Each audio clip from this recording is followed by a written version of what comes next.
Ito yung mga nami-miss ko sa biyahe. Mga ganyang galawag. Talaga nga namang mapapasaya ka. Masaya.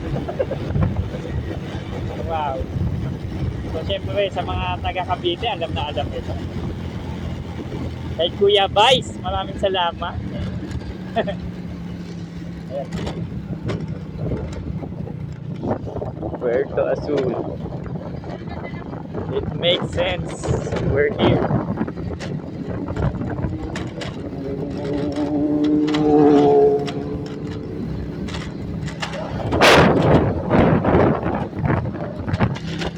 Napakaganda.